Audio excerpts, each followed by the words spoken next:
우리말 옛 속담에 며느리가 미우면 발 뒤꿈치가 달걀 같다고 나무란다 하는 그런 속담이 있습니다. 며느리를 미워하는 시어머니가 있었던 것이죠. 그리고 며느리의 뒤꿈치를 보고 뭔가 트집 잡을 게 없나 하고 보다가 며느리의 뒤꿈치가 달걀처럼 동그랗고 이쁜 것을 보고 그것을 가지고 미워한다라는 말입니다. 요즘 세상에서야 며느리를 이렇게 대했다가는 큰일 나는 세상이지만 옛날에는 이제 지독한 시어머니들이 좀 꽤 있었나 봐요. 그래서 시집살이를 하는 경우들이 흔한 일이었던 것 같습니다. 오늘 말씀은 이 속담과 참 비유적으로 잘 연결이 된다는 생각이 들었습니다.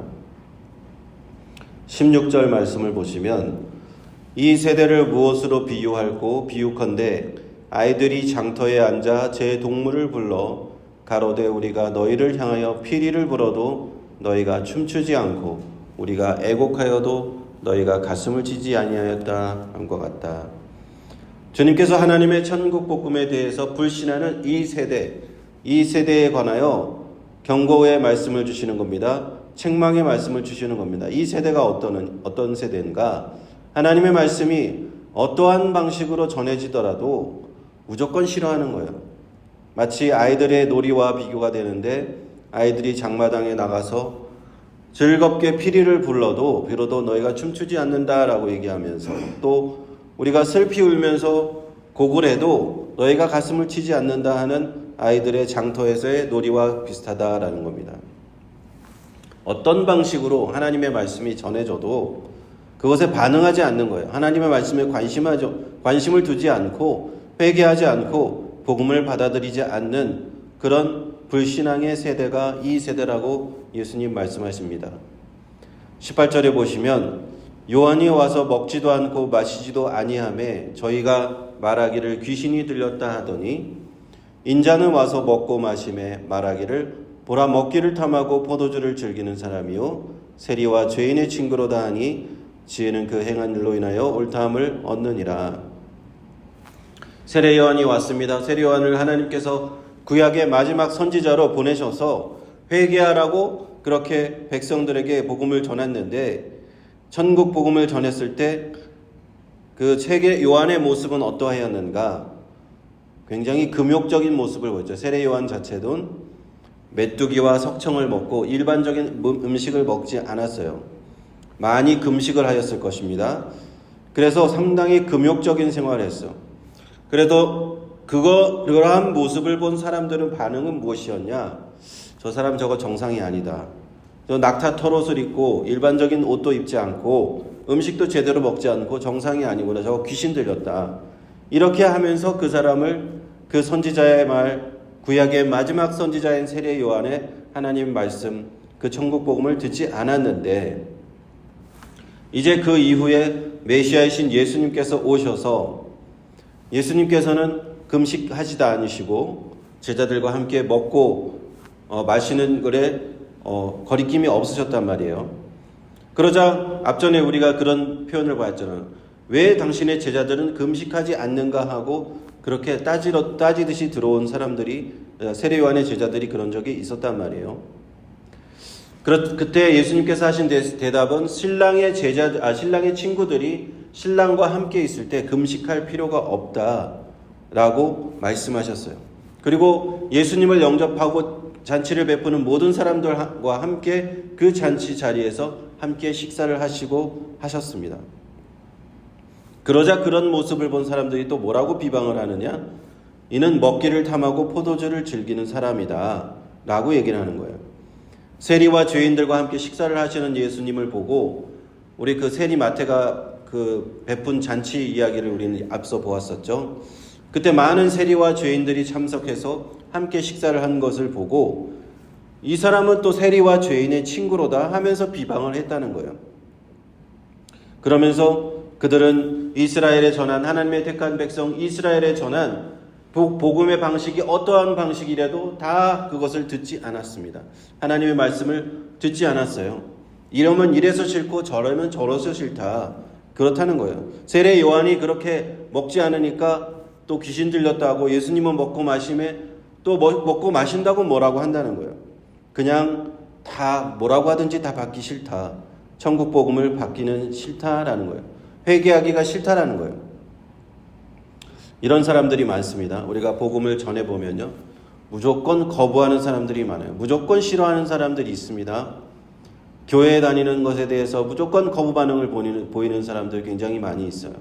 무조건 부정적입니다. 기독교인들이 어떤 좋은 일을 해도 부정적이에요. 좋은 일을 하면 그래서 뭐 가식적이다 그러면서 그것을 싫어하고, 교회 다니는 사람이 혹 나쁜 일을 저지르면 또 그래서 또 싫어하고, 무조건 싫어하는 거예요. 마치 며느리의 발 뒤꿈치가 달걀 모양이라서 싫어하는 시어머니 같이, 그런 하나님의 말씀이 전해졌을 때, 하나님의 천국 복음이 전해졌을 때 그냥 듣지도 않고 덮어놓고 거부하고 싫어하는 그런 사람들, 그런 세대가 이런 세대가 아닐 수가 없습니다.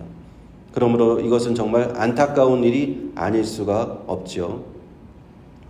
20절을 보시면요, 예수께서 권능을 가장 많이 베푸신 고을들이 회개치 아니함으로 그때 책망하시되, 우리가 앞서 마태복음 5장에서 7장 산상수훈을 보았고 8장 9장에 예수님의 기적들을 10가지 기적들을 보았습니다.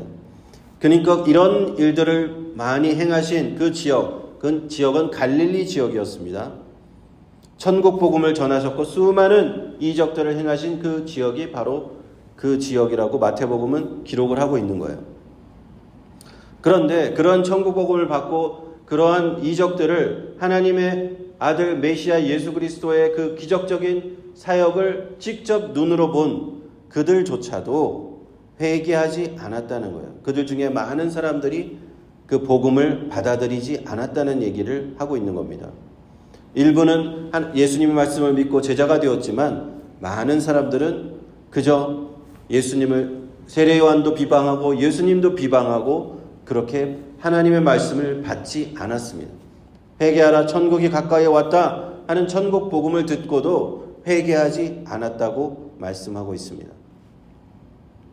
21절 22절 보면요, 화가 있을진저 고라시나 화가 있을진저 벳세다야, 너희에게 행한 모든 권능을 두로와 시돈에서 행하였더라면 저희가 벌써 베옷을 입고 제에 앉아서 회개하였으리라.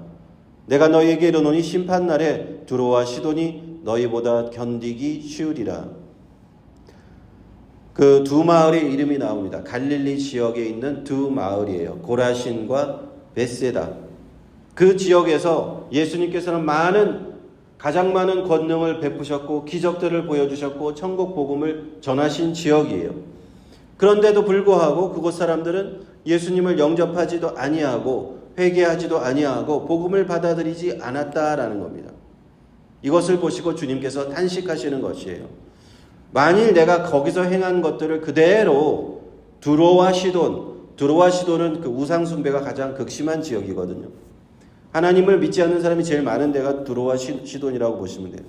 그런데 그곳에서 내가 행하였더라면 두로와 시돈은 벌써 회개했을 것이다 라는 말씀이에요. 그러므로 하나님의 마지막 심판 때에 두로와 시돈보다도 너희들이 벳세다와 고라신이 심판을 견디기가 어려울 것이라는 경고의 말씀입니다. 이어서 23절에 말씀하십니다. 가버나움아, 내가 하늘에까지 높아지겠느냐? 음부에까지 낮아지리라. 내게서 행한 모든 권능을 소돔에서 행하였더라면 그 성이 오늘날까지 있었으리라. 내가 너희에게 이르노니 심판날에 소돔 땅이 너보다 견디기 쉬우리라 하시니라. 이 가버나움에 앞서 우리가 마태복음에서 많이 나왔어요. 가버나움이라는 지명이 많이 나왔습니다. 예수님의 갈릴리 사역에서 어떤 핵심적인 지역, 약간 센터와 같은 지역이에요. 예수님은 항상 이 가버나움으로 계셨다가 가버나움을 떠나가셨다가 다시 가버나움으로 돌아오시는 경우를 많이 볼 수가 있어요. 그리고 가버나움에서 행한 주님의 일들은 굉장히 많습니다. 가버나움 회당에서 말씀을 가르치셨고, 회당에서 또 귀신 들리는 자를 만나서 귀신을 쫓아내 주셨고, 베드로의 집이 또 가버나움에 있었어요. 그리고 베드로의 집에 들어가서 베드로의 장모를 치유해 주신 것도 그곳이었습니다. 믿음의 친구들이 지붕을 뚫고 중풍병자를 내려보내서 고치신 곳도 바로 가버나움이었어요. 수많은 기적들을 행하신 도시가 바로 이 가버나움이라 이 말입니다. 그런데도 아직 많은 사람들이 그곳에서 예수님의 사역을 직접 눈으로 보고 귀로 들었는데도 불구하고 그 천국 복음을 받아들이지 아니하였고 예수님을 믿지 않았다는 사실이에요. 참 놀랍죠. 그곳의 사람들은 굉장히 교만한 사람들이었다고 말씀합니다. 가버나움아, 내가 하늘에까지 높아지겠느냐? 주님의 권능의 말씀과 기적을 보고도 그 사람들은 오만하기가 그지없이 그렇게 주님을 거부하는 사람들이었다. 그러므로 주님께서 말씀하시기를 내가 음부까지 낮아지리라. 음부는 이제 헬라어로 하데스라고 하는데 죽음과 심판의 장소를 말씀하는 것이죠. 너희에게서 행한 모든 권능, 가버나움에서 행했던 모든 기적들을 이미 멸망당한 소돔 땅에서 그대로 행했더라면 그 도시가 벌써 회개했을 것이다. 그 도시 사람들은 벌써 회개하고 아직까지도 멸망하지 않고 그 소돔 땅은 오늘날까지도 남아있었을 것이다. 그렇게 주님께서 말씀하시는 거예요. 탄식하시면서 말씀하시는 겁니다. 그러므로 최후의 심판날에 가버나움은 소돔보다도 견디기가 어려울 것이다 라고 경고의 말씀을 주셨습니다.